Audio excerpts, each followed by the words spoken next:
Yeah.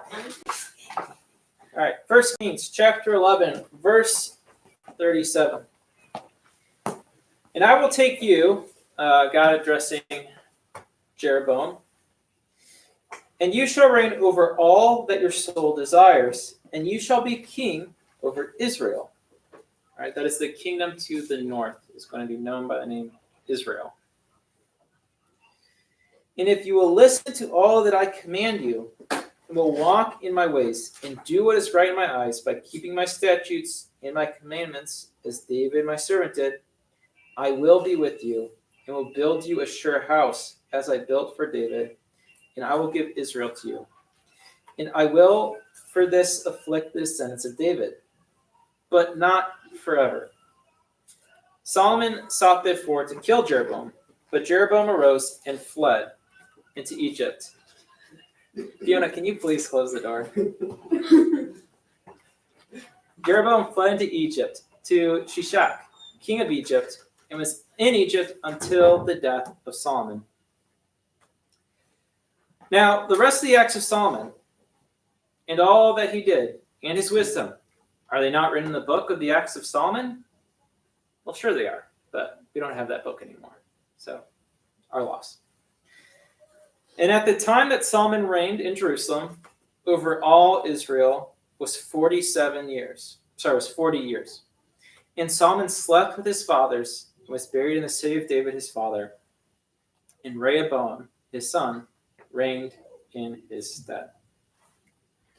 All right, so now we've read about the life of Solomon. We're going to stop the historical narrative, and we're going to look at the wisdom literature of the Bible. So the Old Testament is split into different segments by scholars. Really, it's nothing official. And so you have the Pentateuch. That's the Law of Moses, the first 5 books. After the Pentateuch, you have the historical books.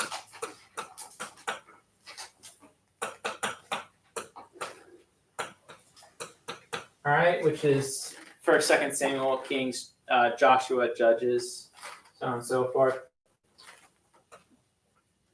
Then there's the wisdom literature, which begins with the book of Psalms. The book of Job is typically kept with the wisdom literature as well. And then the last segment of the Old Testament is the prophetic literature, all right, the prophets. And this division is mirrored also in the New Testament as well. So the Pentateuch, you have the 4 Gospels. Then you have the historical books, which is Acts of the Apostles, which kind of gives the history after the Gospels. Then you have the wisdom literature, which are like the epistles, Paul's letters. And then prophetic literature, the book of Revelation.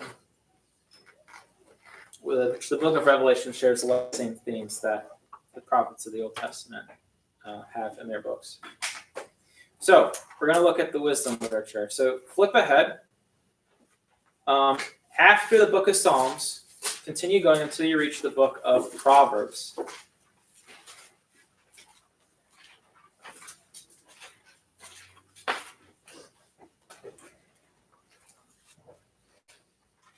All right, according to tradition, Proverbs is a collection of the wise sayings of Solomon. We saw that referenced in 1 Kings. And the book begins off by indicating that as well. The Proverbs of Solomon, son of David, king of Israel.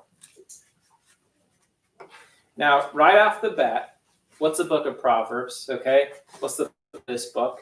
The author tells us who the intended audience is, all right, and its purpose for writing. That men may know wisdom, right, like that wisdom that Solomon had in his life, and instruction. Understand words of insight. Receive instruction in wise dealing, righteousness, justice, and equity. That prudence may be given to the simple. All right, underline simple. Knowledge and discretion to the youth. All right, so you guys are the intended audience. This book was written for all of you. All right, it's filled with proverbs and wise sayings, all right, that you can live your life by. And if you live your life by them, well, guess what? You're going to end up in a pretty darn good place, all right, compared to the people who stray from the advice found in this book. All right, secondarily, the wise men also may hear an increase in learning as well. All right, so anyone who's seeking wisdom can also come and find it in this book. But this is a great book if you are looking to do spiritual reading. This is the time in your life when you go to the book of Proverbs. Take this to adoration, what have you. And the man of understanding acquires skill. Verse 6, to understand a proverb and a figure, the words of the wise and their riddles. All right, so there's the intended audience. Now, what you know what the whole point of the book is. Here's its thesis statement. The fear of the Lord is the beginning of knowledge. Fools despise wisdom and instruction. All right, if you despise being instructed and corrected, you're a fool. All right, if you fear the Lord, that is the first path that you take towards growing in wisdom. Right? And what is fear of the Lord? You acknowledge his power. Right? The armies of the people who don't, they want to stand up and fight against Joshua, right? When the Israelites come in, they're foolish. They don't fear the Lord. They don't acknowledge, that he is mightier than their gods. So the first step of wisdom, right? Understand who God is, right? And what his power and authority is. And that's just the first step, though. Verse 8, hear, my son, your father's instruction, and reject not your mother's teachings. For they are a fair garland for your head and pendants for your neck. My son, if sinners entice you, do not consent. If they say, come with us, let us lie in wait for blood. Let us wantonly ambush the innocent. Like Sheol, let us swallow them alive and whole, like those who go down to the pit. We shall find all precious goods. We shall fill our houses with spoil. Throw in your lot among us. We will all have one purse. My son, do not walk in the way with them. Hold back your foot from their paths. For their feet run to evil, and they make haste to shed blood. For in vain is the net spread in the sight of any bird. But these men lie in wait for their own blood. They set an ambush for their own lives. Such are the ways of all who get gain by violence. It takes away the life of its possessors. Wisdom, underline, cries aloud in the street. In the markets, she raises her voice. All right, so something interesting in the wisdom literature is that wisdom is frequently characterized as feminine. The reason for that is because the wisdom literature is poetic, and it's a play on the grammar of the Hebrew language. So, in the English language, we have three genders. Masculine, feminine, and then neuter. He, she, it. Gender as a concept is something grammatical.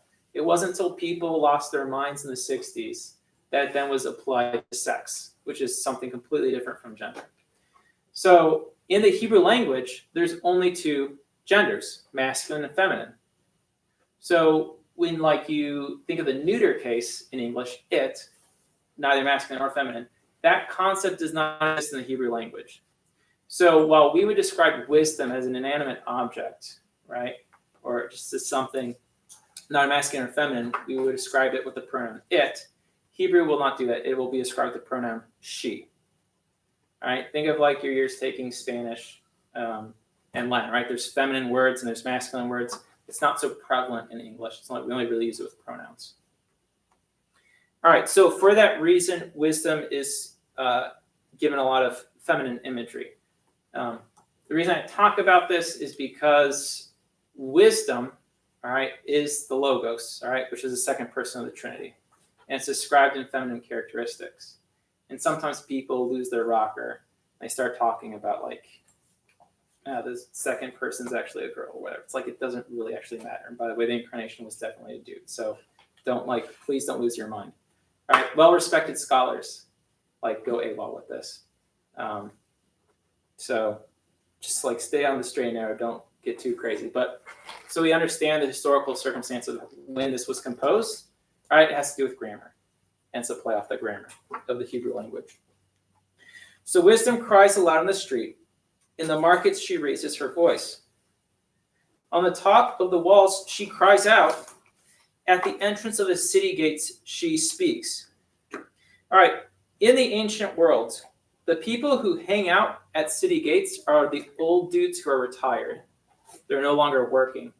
So it says that wisdom is crying out, and you can find it at the city gates. What that means is go to the men, all right, who have lived their life, and seek their wisdom and their counsel.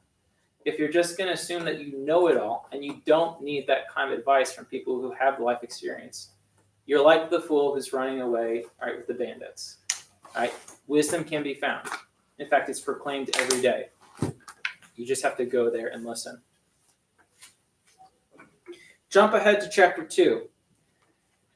My son, if you receive my words, all right, if you receive my logos, and treasure up my commandments with you, making your ear attentive to wisdom and inclining your heart to understanding. Down to verse 5, then you will understand the fear of the Lord. All right, if you receive the word, all right, and treasure up the commandments, the directions that are given, making you attentive to the logos, then you're going to understand the fear of the Lord. If you don't do that, well, then you won't have a way to even grasp what fear of the Lord means. And find the knowledge of God. Verse 6, for the Lord gives wisdom. From his mouth come knowledge and understanding. All right, from his mouth comes the spoken word. All right, so the word of God is equivalent to the wisdom of God. Right, and you saw that in the life of Solomon. God was the one who gave him his wisdom. And Solomon received that wisdom. Right, he received the word. But at the end of his life, he saw that he screwed up big time. Okay, went worshiping pagan idols. And it's how, if Solomon's so wise, did he miss it that badly? Well, guess what? In our baptisms and the sacrament of the Eucharist, we all receive the word too. And then we're also constantly screwing up as well. Verse 16. If you follow wisdom, you will be saved from the loose woman, from the adventuress with her smooth words, who forsakes the companion of her youth.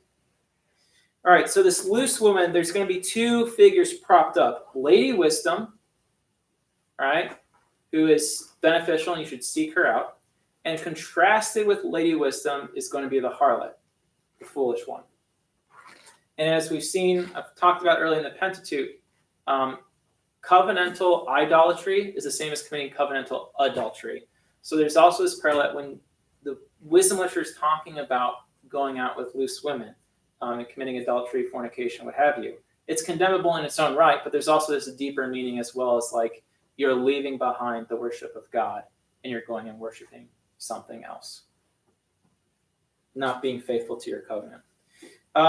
Verse 17, it says, who forsakes the companion of her youth. All right, so what that means is this loose woman is married and she's an adulteress. In the ancient world, all right, at the time of this book's composition, girls are married off at between ages 12 and 15. All right, so the companion of your youth isn't like your best bud from high school. It's your husband. Verse 17, and forgets the covenant of her God. All right, you get that synonymous parallelism. Talks about her leaving her husband, but then also talks about her leaving her covenant with God. For her house sinks down to death, and her path to the shades. None who go to her come back, nor do they regain the paths of life. Jump ahead to chapter 3, verse 11. My son, do not despise the Lord's discipline, or be wary of his reproof. For the Lord reproves him whom he loves, as a father the son in whom he delights. All right, we got that alluded to back in Deuteronomy chapter 8. Moses is telling you, like, hey, just so you know, when God is punishing you, he's punishing you as a father punishes his son for his own benefit, for the benefit of his son. Deuteronomy chapter 8.